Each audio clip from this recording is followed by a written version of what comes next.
এটি সম্বৰ্ধনা অনুষ্ঠানত আগবাঢ়িব বিচাৰিছোঁ। আমাৰ মাজত উপস্থিত হৈছেহি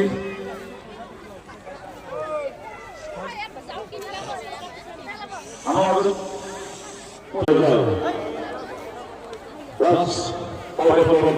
আমি আদৰণি জনাব বিচাৰিছোঁ। আদৰণি জনাব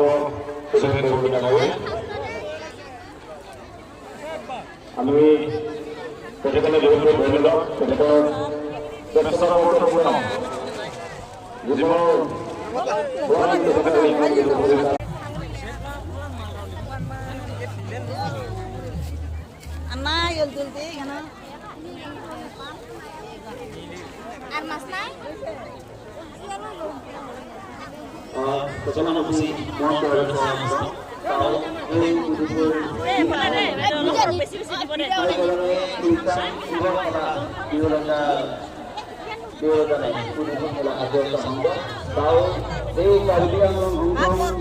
মৰিগাঁও অঞ্চল সকল ঠাইনিপনা তিনি ঠাইনিপনা পোৱা সকল ৰাষ্ট্ৰৰ গতি মঞ্চ আছে অঞ্চল এবং মেলা অঞ্চল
Hả?